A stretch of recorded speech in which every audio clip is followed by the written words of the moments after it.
Om Sam Saraswati Namaste. I want to discuss with you the principles of Tattva Gyan. Now, first of all, the motivation behind this little booklet is Tattva Gyan is an outline of the knowledge of the principles. Now, we understand which principles of which we speak. The principles that bring us closer and closer to becoming one with Guru and one with God. So we've made this into a curriculum for study by the priests and priestesses of the Devi Mandir. And I want you to know, honestly, this was the blueprint by which I conceived originally the website of the Devi Mandir. And all of the books that we've written have a place within this curriculum. This is a syllabus of subjects. Now let's talk about a sutra first, because Tattva Gyan is a sutra. And a sutra means a thread, which sews together, for example, a mala is held together, stitched together by a sutra. A garland of flowers is stitched together. It's the thread that underlies, that holds everything together, is the sutra. Now, remember, we studied the Kashyap Sutras, and we also studied the Yoga Sutras. We've heard of many different sutras there are, which are, for example, if a wise and holy being were to give a discourse, she wouldn't write out the entire speech, Obama style, and put it on a monitor to be read. She would write down the main points that she wants to talk about. And then she knows what she feels about each of the points. It's like an outline. So all you have to do, you don't have to write out the entire speech or the entire story, but you have an outline of the subjects that are going to be discussed. So this is a curriculum and a syllabus. We prepared it some years ago as we were trying to get our website together. And this study guide is dedicated to Sri Ma, who continually inspires the best within us all. So this is the curriculum, the syllabus, the outline, the sutra of the Devi Mandir course of studies for Sadhu school. Whoever wants to go to Sadhu school will want to learn all of the principles included in this book. And all of the books that we've written fall into all the categories to expand each category. So this category points to the different resources that we've created and put them in different blocks of knowledge that we're going to study in a specific order of worship, or order, just like your puja is constructed as a karyakram, an order of worship that you perform regularly, and it's modular, and you can stick in this vidhi and take out that vidhi, and you can modify it in the same way. This sutra, this outline of principles, is the syllabus by which you're going to get all of the information that you're going to need, how to design your own paths, individually and collectively, to reach your goals. And they will be multifarious goals. You need Dharma, Artha, Kama, and moksha. Dharma is our ideal of perfection. Artha are the resources necessary to achieve that ideal. You need a certain amount of stuff from the world in order to reach your ideal of perfection. Kama is the description or the discrimination of which desires are going to take me closer to where I want to go, and which desires are going to take me farther away. Now, do I have the intelligence to cultivate the willpower, the sankalpa, to abandon the frivolous desires that are not in keeping with my primary objective? and only focus my attention on the pure desires which are going the way I want to go? Or am I going to let the wind blow me like a leaf in the breeze and go from this tangent to this desire to that desire, and I think I'll dig a well over here and I'll dig a well over here, and where do I find the water? I will end up digging many shallow wells and have expended a great deal of effort for very little return. So that's why we want to study this curriculum, so that we can get ourselves focused and inspired.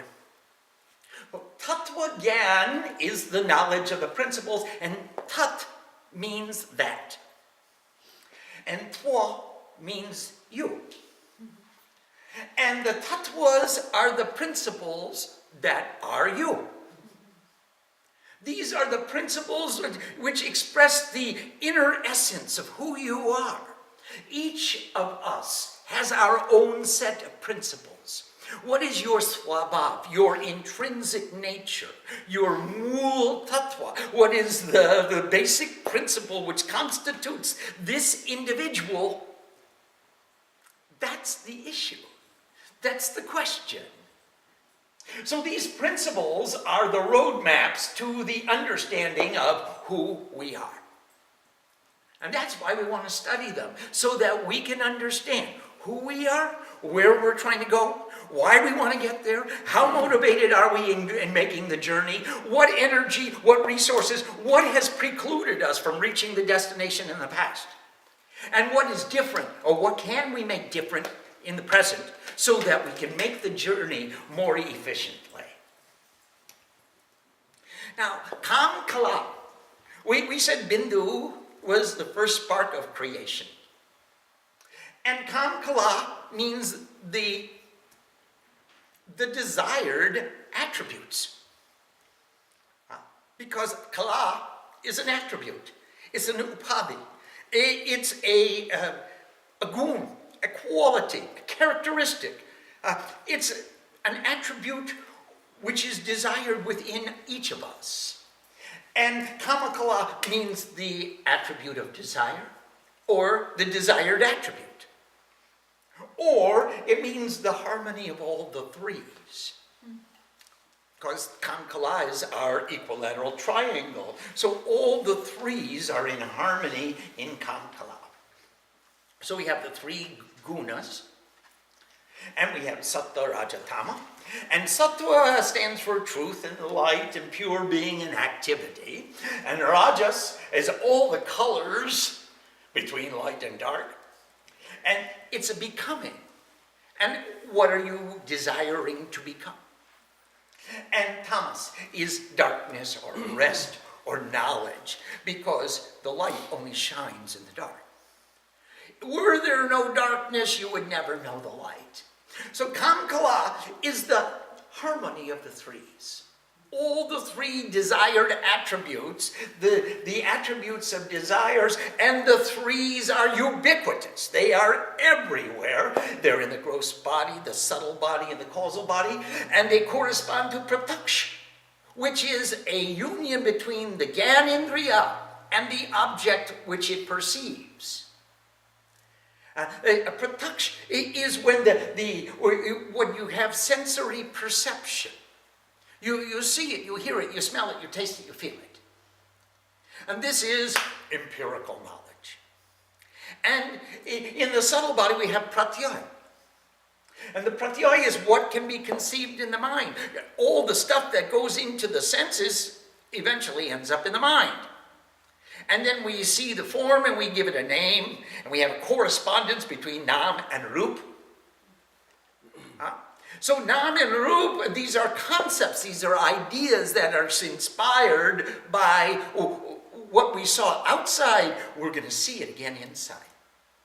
And funny thing, you see it once outside, but how many times do you think about it? You get so many thoughts about, so many ideas about everything you saw. I just happened to be walking through a parking lot today, and I walked past a smoker. and I got one whiff of the smoke, and I coughed.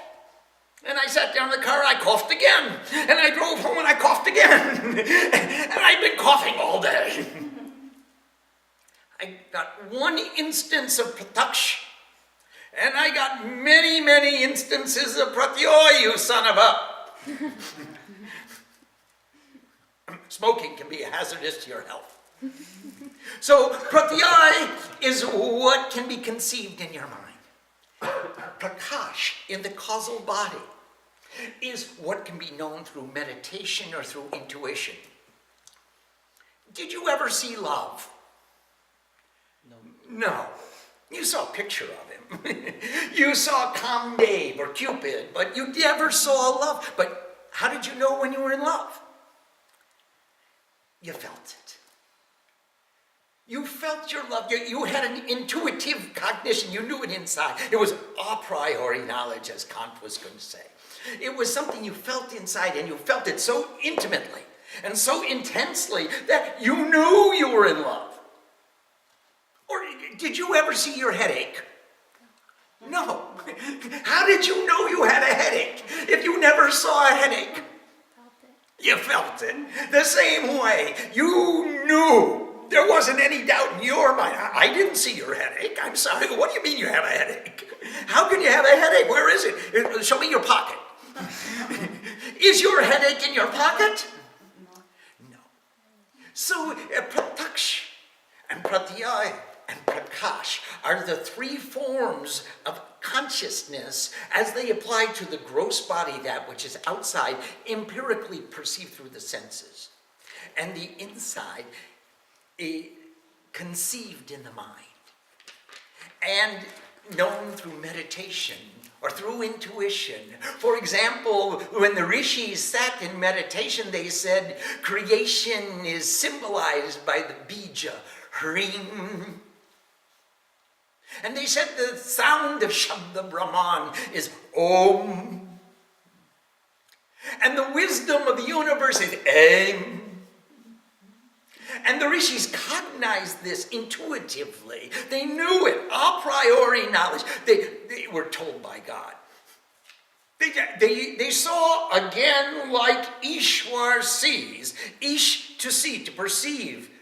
He rules through perception, and the rishis see again like Ishwar sees. So they saw and they cognized and they understood intuitively, just as intimately as you cognized your headache.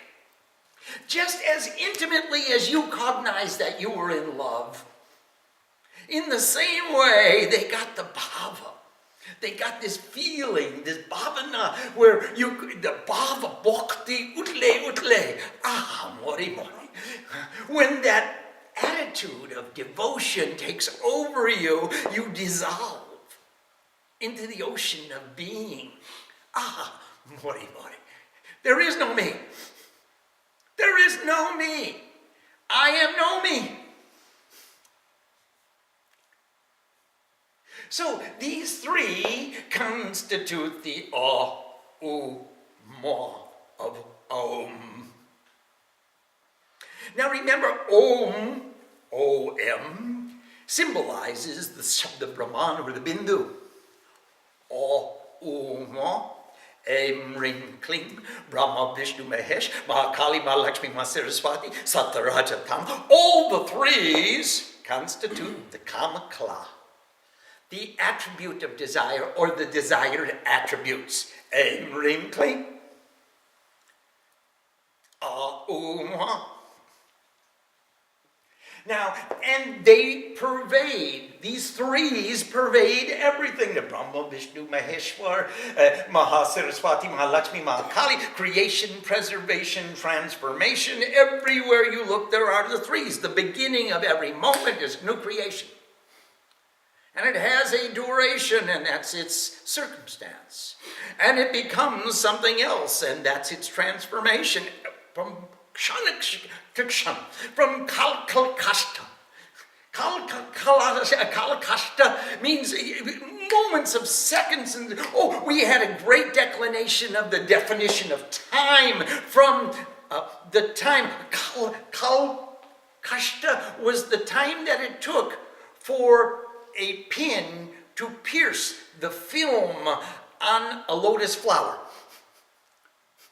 How much time does it take for a pin to pierce through the film that covers a lotus flower? That was called the smallest unit of time. And then it grew from there to what is the magnitude of the universe. Light years. The time that it takes for sound to go to the farthest edges of the universe and come back. Now, all of these understandings of time, and you'll find them on our website. We have the whole declination of time according to the Tantrasara, and I don't have them all memorized, but it goes from the most minute to the greatest. So these threes pervade everything, and there is nowhere where they are not. They are the beginning, the middle, and the end, the past, the present, and the future. Aim, ream, claim. All the threes, they pervade every element of existence. Now, there are 5 constituent elements of existence. We call it Kshiti, Ap, Tej, Bol, Bol.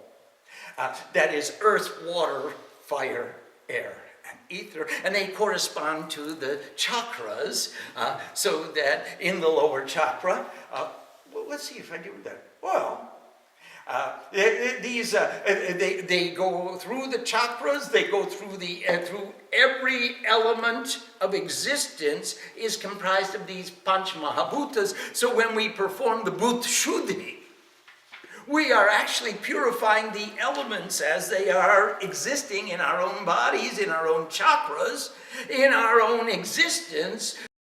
We become in control of our responses. And that's why we say Mlang, Wang, Rang, Yang, Ang, Om. And we make japa of the Mula mantra of each chakra as we bring the energy up. And we make japa of the Mula mantra of each chakra as we bring the energy down, and we purify the energies as they exist, as they are expressed through those chakras. Some people know this process as Bhuta Shuddhi. Some people call it Kundalini Yoga. Some people call it Kriya Yoga.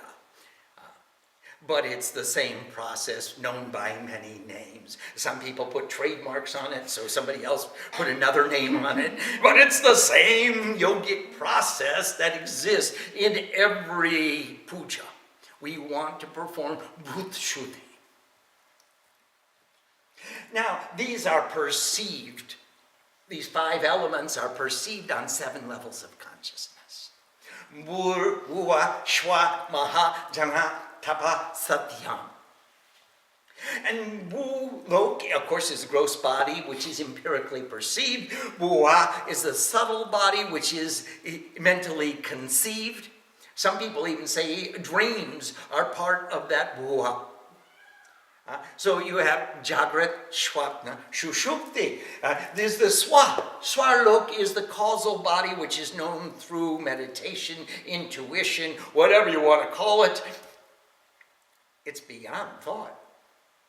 You feel it. And then the Maharlok is the great body of existence. Now, take everything that you can see through your senses and go to the farthest reaches that you can see. You can see this room. Now you can see outside this room there's this lot of land that we're on. There's 40 acres or a little more. And you can see go to the county of Napa and you can conceive, well, you can see the entire earth. All that is potentially perceivable through the senses, the Milky Way.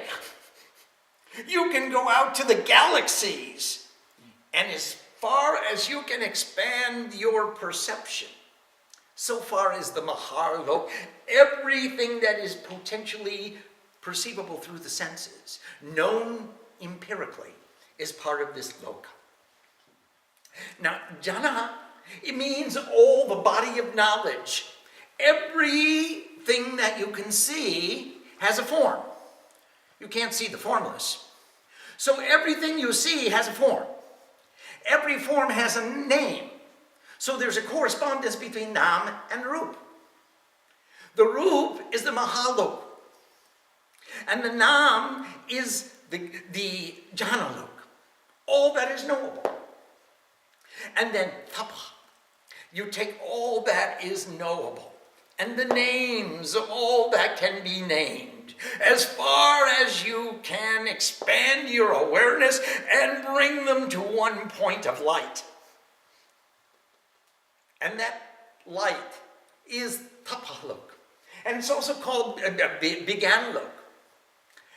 And then comes Satyam, which is the body of Sat-Chit Ananda. Take that light and dissolve it into the Ananda, into the bliss of infinite consciousness. It's the body of truth and consciousness and bliss.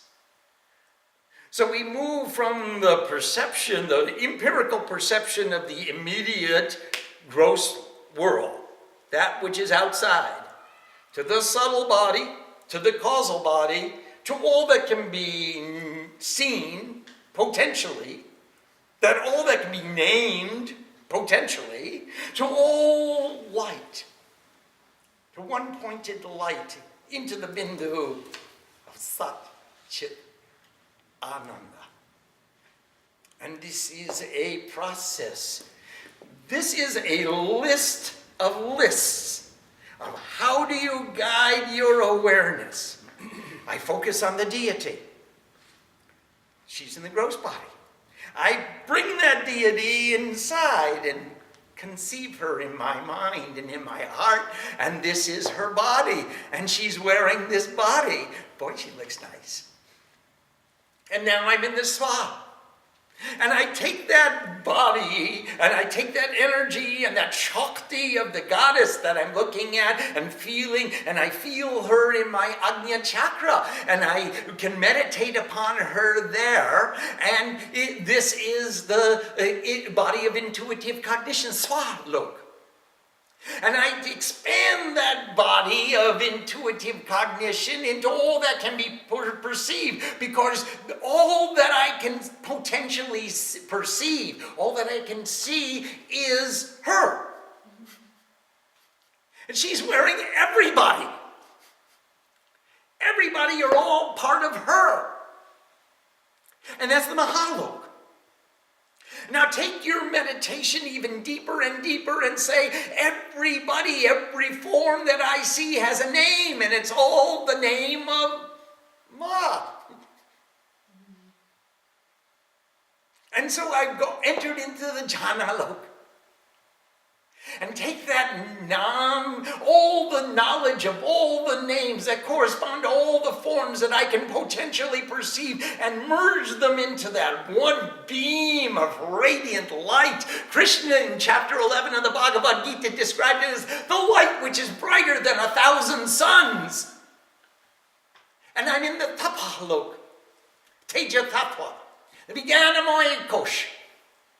All is light. I take that light and illuminate the bliss of infinite consciousness manifested as true existence, Sat Chit Ananda.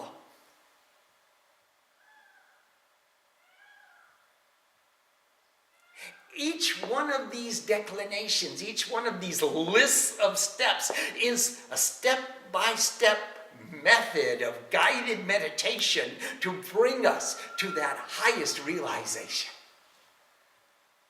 And of course, what goes up must come down. So I take all that bliss of consciousness of true existence and I fill it full of light. I take that light, which represents all the bliss, and I put it into the knowledge of all creation, all the names, which correspond to all the forms, and I'm back in the Maharlok. And I take that, all that love, and all that light, and all that joy that came from that perception, and I feel the intuition of what can be perceived.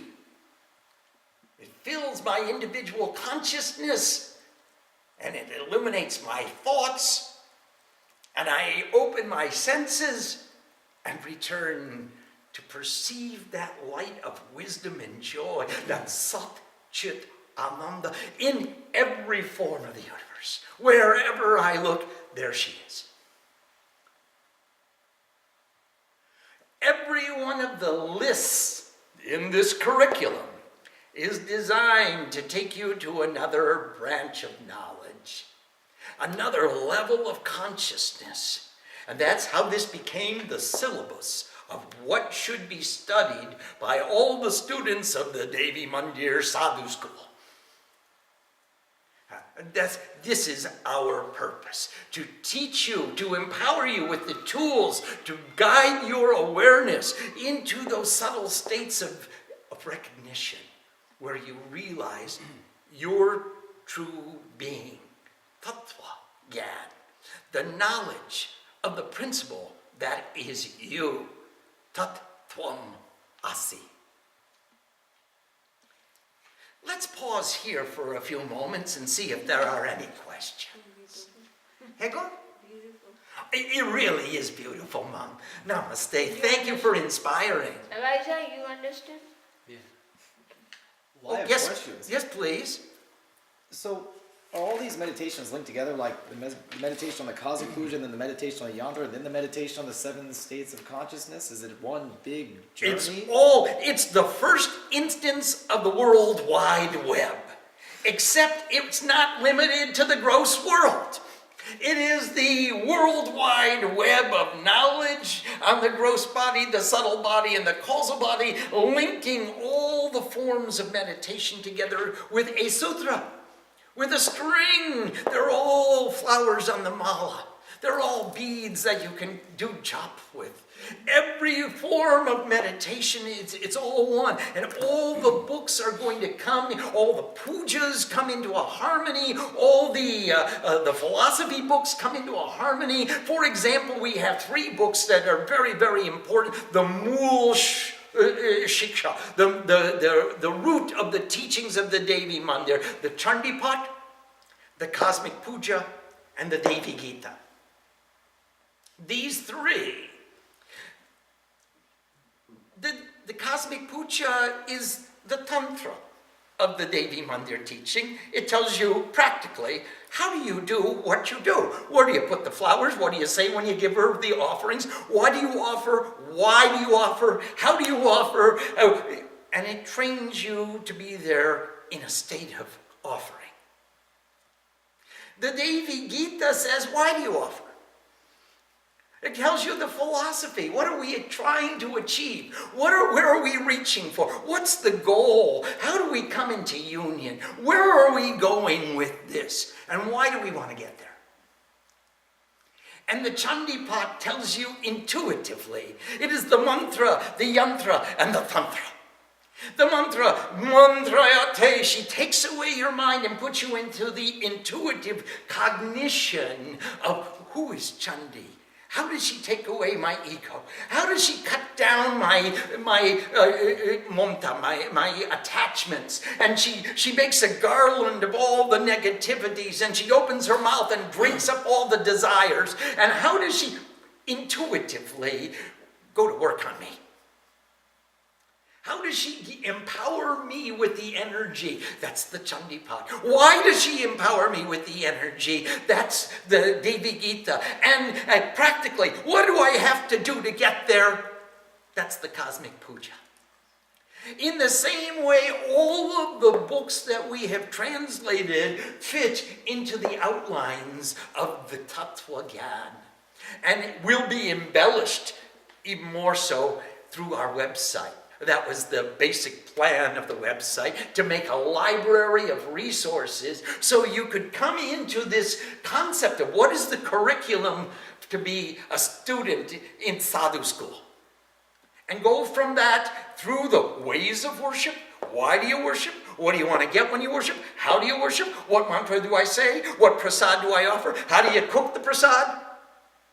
Can I listen to the class? Can I watch the mother singing? Can I feel the bhava? Can we preserve this knowledge for the next generations? That's the goal of the Devi Mandir website. Can we pass it on? Can we make it readily usable and readily available to anyone who wants to share this knowledge? Can we empower others just like these rishis empowered us? Those were the questions, those were the issues with which we designed the website, and all of the books that we've written fit into this outline.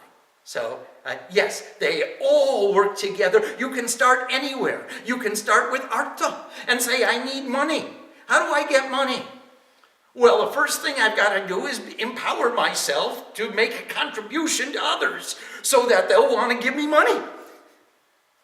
I can't just go out and say, okay, fill her up. The only way I can do that is with a gun.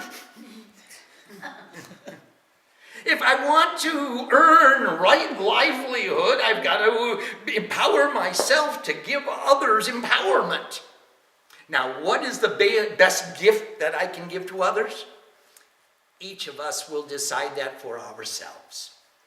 We have to determine, her son's a doctor, his son's a producer, everybody's got their own ways of making their contribution. He's going to be an engineer, he's an astrologer, he's going to stand on his head. I like his. Everybody's got their own way of defining, how do I make that contribution? We all have to determine that for ourselves. You can't do my Dharma. Krishna said it in the Bhagavad Gita, you have to practice your Dharma, Swadharma. Your own Dharma, your own ideal of perfection. You can't fit yourself in the mold of Swami. But you can take the good things from Swami's behavior, the good things from Swami's study, the good things from Srima's cooking. Me too. The good things from her example and employ them in your own ways, in your own disciplines. That you can do. But I wouldn't ask every one of you, okay, stop what you're doing. Everyone's going to be a lawyer and an accountant and a Sanskrit scholar, and you're all going to write treatises on the Vedas. Probably not. It's a lot to ask for. So each of you will be responsible for finding your own ways to implement the teachings that you receive in sadhu school. But yes, it is a web of knowledge. You can start any place and it will take you into the web, and you've got to go all the way through, because you're going to find each one of these systems of meditation will bring you to the same place. No matter if you start with Kama, I want to study the Kama Sutras, I'm going to buy my Langoti from Victoria's Secret, I'm going to go to Brazil and buy a thong, I'm going to, in some way, I want to empower myself to be a sadhu, I'm going to seek the perfection in any way I can do so. And you will automatically come into one of these systems of knowledge, which is going to bring you step by step out of your body, out of your mind. Some people are good for some things, some people are good for other things. Sadhus are good for nothing at all. And so you will find the ways that you can be good for nothings. Yes, please. We have a question from Nanda in San Jose. Namaste, Nandama. Dear Swamiji, are Om and AUM Om Yes. not the same? Are they not? But aren't they represented by the same syllable in Sanskrit? Do we understand correctly that they're not the same? They are not the same, and they are represented by the same syllable. However, The OM was considered so holy that only the Iyengers of this world were able to pronounce it. And the AUMs were for the rest of us, including the Mlechas and the Goras and everybody else. Only the Kulin Brahmins were to pronounce the OM. And everyone else, Kshatriyas, Vaishyas, Shudras, and Pariahs, they were all supposed to pronounce AUM. However, some of us got confused and we just said it's easier to translate it as Om, and it's no longer the property of the Iyengers. Do you understand Ms. Krishnamurti? She's the Murti of Krishna. We have another question from Nanda. Yes, Mom? Is the Tattva Gyan more a glossary dictionary for the sadhu? I need to know a Sanskrit term. Is this book the place to go? Thank you. It's a neat place to go. It really is a good place to go. It is not the place to go. However, the dictionary is called the Nigantu. And we've had the Swami Nigantu, and that's the dictionary of the language of Sanskrit. However, the Tattva Gyan is how do the terms defined in the dictionary come into harmony to make stepping stones? How do they make a road map? How can I learn to guide my awareness away from this worldly nonsense and bring it closer and closer and closer to union with God? We just took one journey in 7 steps from the gross body, the subtle body, the causal body, the body of all that can be perceived, the body of all that can be known, the body of all light, and the body of Sat Chit Ananda. This is just on, we're on page 10. I promise you many other such journeys as you read these tattvas and illuminate these tattvas and expand these tattvas. This is the sutra which binds all of our life's work into an outline which says, hey, this makes sense. It's important to study this. However, it's not exactly a dictionary. The Swami Nigantu was my attempt to make a dictionary, and of course that got halted not even a quarter of the way through, but we got some of that done. We'll get back to that project, I promise you, Nanda. Before I leave, I'll try to finish that. We have a question from Usha in Canada. Namaste, Ushama. Can one say that Maha would be the world of the crystallized forms of Jnana, where the beach sounds for all the forms in existence live? Or does that not relate in this way? No, it does relate in that way, and it's a very, very, very good explanation. Usha, I applaud your understanding. Yes, very much so. The manifestation of all the Bij mantras of Janalok are manifest in Mahalok.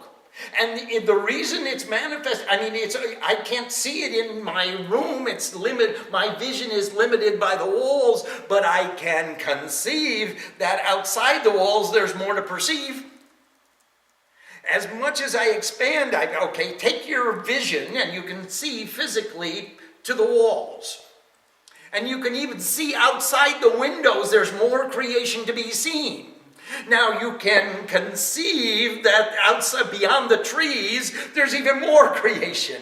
And beyond the state of California, there's the United States of America. And beyond America, there's North America. And beyond North America, there are the 7 seas and all the islands. Now, expand that vision even further. Usha, you have a very, very clear understanding. And each one of these physical objects is expressed or abbreviated by a bij. And the bij mantra of each of us, of all of us, of everything, in our manifested form is Hrim. Ha means what you can see through the senses. Ra means what you can conceive in your mind. E means what you can know through intuition or meditation. And Anuswar, the M with a dot, means perfect, beyond everything you can see, you can think, you can feel, and beyond is Hrim. That's the all-pervading measurement of consciousness. The consciousness of infinite goodness. She measures it, she puts it in a container. The container of the consciousness of Elijah, and this is a container of the consciousness of Kamala, and this is the container of the consciousness of Shrima. Each one of these forms is a container of consciousness when we have the eyes to see. Yes, please. Is the causal body, Tattva Gan, the closest consciousness to the soul that we can act from, make action with consciousness in duality? No, it's not. It's the closest that we can feel, and that I, ego I, can respond to. I feel. Cogito ergo sum. I think, and therefore I am. But if I don't think, if I go beyond that intuition, but I go beyond the feeling, I go into this Maharlok, this Jnana-lok, I become one with Tattva-lok, all the light, then I'm not there thinking. Yes, please. But can you walk around and do action in that state? Probably not. So what state is the highest state that we could probably walk around and do our best action? It would be, the best action that you could do would be from the causal body. That's okay. Okay? That would be the best, but unless the definition of I becomes Shivo Aham. Shivo Aham, Aham Brahmashmi. I am that supreme divinity. And then all of this is merely an extension of me. It's me in another form. But then why would I act? I let all of my forms act according to their nature because that's their nature.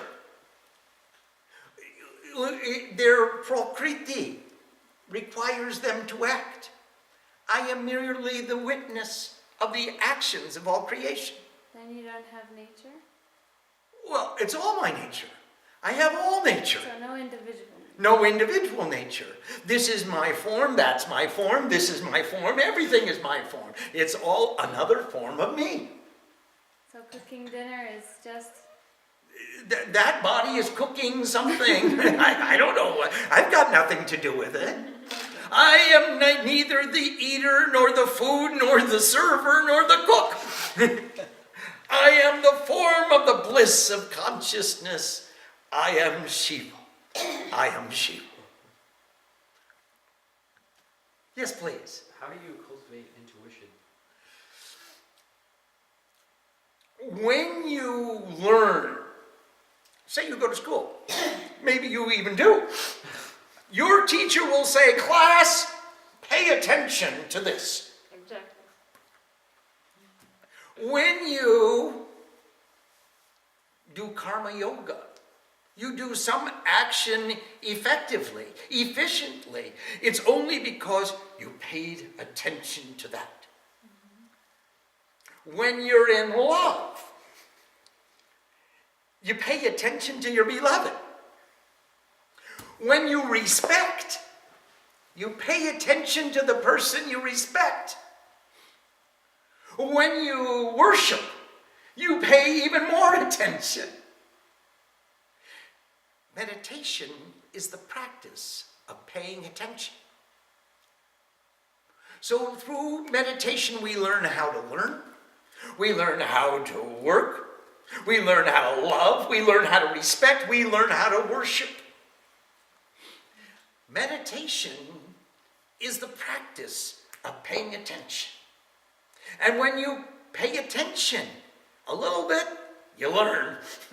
A little bit more, you work efficiently. A little bit more and you fall in love. A little bit more and you really respect your action and the people for whom you are acting. A little bit more and you are worshiping the gods and goddesses. Until you pay so much attention that you cease to be. You merge in union with the object of your attention. That's how you cultivate that state of awareness, that intuition, that attentiveness, is through the practice of meditation. Puja is guided meditation. Every day in puja, pu means punya, ja means jata, jata, to give birth. Pu means punya, the highest merit. Ja means jata, to give birth. The actions which give birth to the highest merit are puja. And that is the privilege to sit in the presence of God. The highest merit? Can you think of anything better than that? What do you want to accomplish while you're in a human body on this earth? The highest objective is puja. The actions I perform in order to earn the privilege to sit in the presence of God. Can you think of anything better? I think it's better than winning the lottery. I can't think of anything better than to get the privilege to be with God.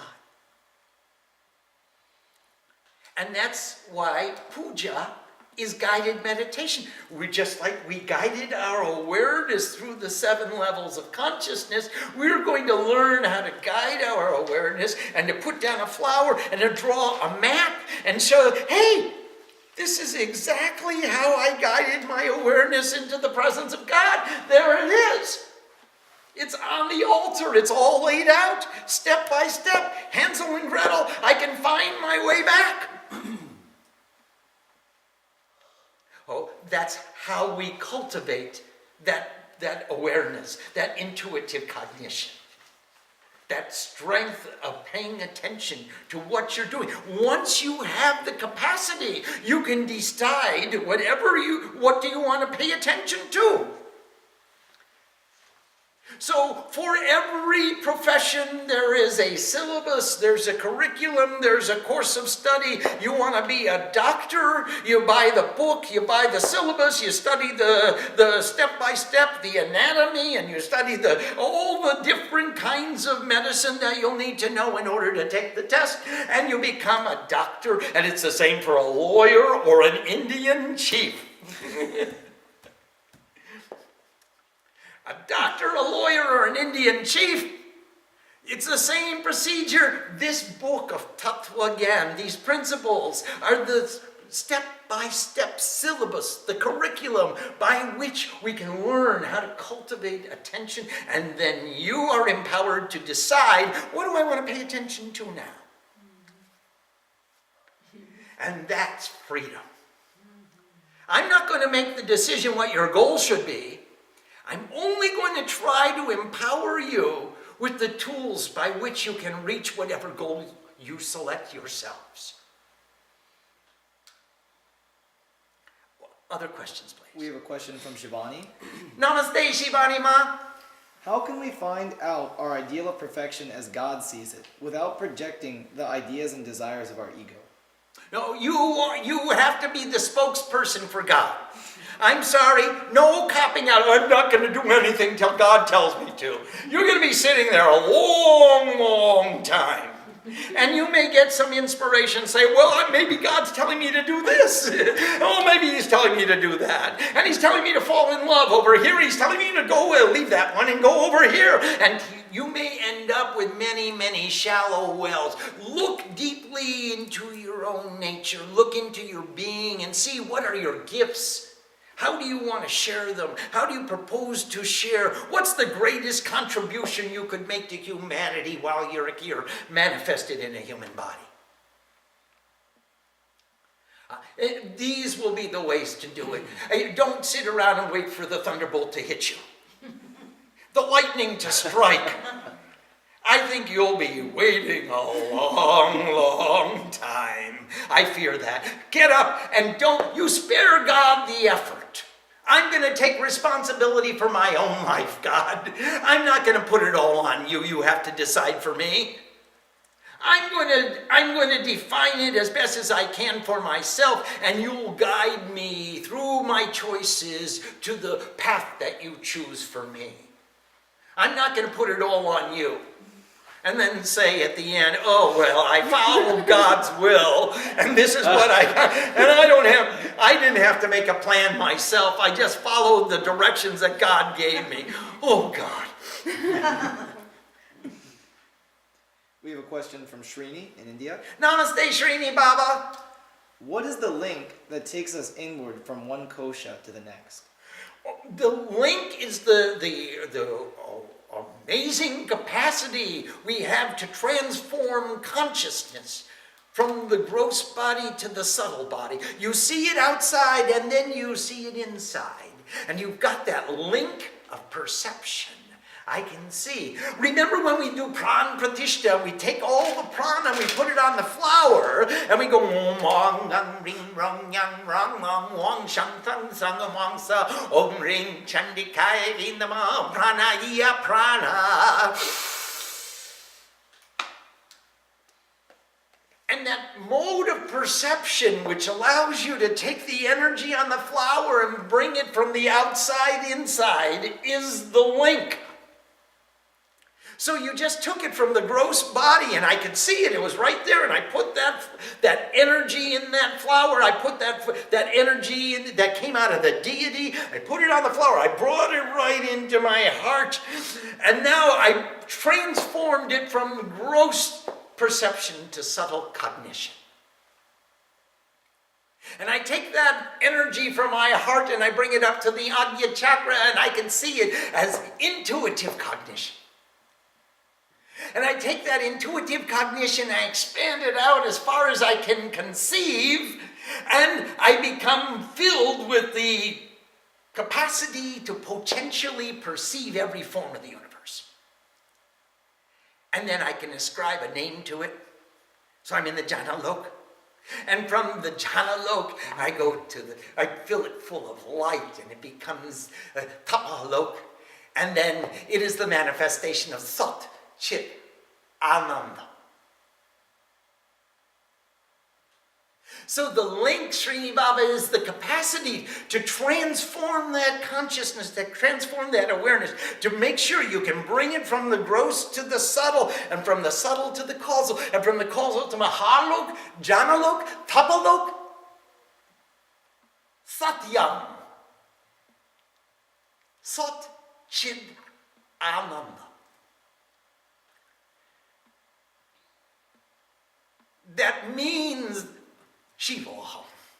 I am the capacity of transformation of all the energies, of all the modes of perception, of all the consciousness of the universe. Aham Brahmashmi.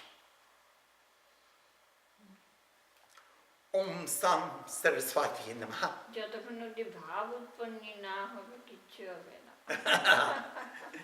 Bhava Bhakti Udle. Aha, Mori Mori. Mother says, just until the bhavana doesn't grab you, until you don't manifest that idea, until you don't feel it inside as intimately as you feel your headache, as you feel your love affair, as you feel all your other feelings, then it's just a concept. But keep working on it. Cultivate that concept, cultivate that feeling, cultivate that bhavana. Make yourself to fall in love. I'm going to empower each of you. I've only got 1 minute left in this class. I'm going to give you a switch. You can locate it right here. It's a light switch right on your right side. Just turn it on, and you're in love. Why it is right side, why not here? Margot, you put your switch wherever you want to. I am not an electrician. I am a giver of the switch. All right, everybody, switch. I think here. Okay. All right. Mom wants your switch in your heart. On. Everybody turn yourself on. On. Make yourself to fall in love. Practice. What would it be if I were the lover? I'm not going to sit around waiting. Poor me. When will I become someone's beloved? Nobody loves me. Poor me. No, let me practice. What would I feel if I were the lover? I want to be the lover. Here, give me the switch. Turn yourselves on and be the lover. And don't worry about having that love reciprocated. Just be the lover. Conceive whoever it is, whatever form of the beloved you choose, and put that here and turn on your switch, and that's the beginning of your practice of meditation.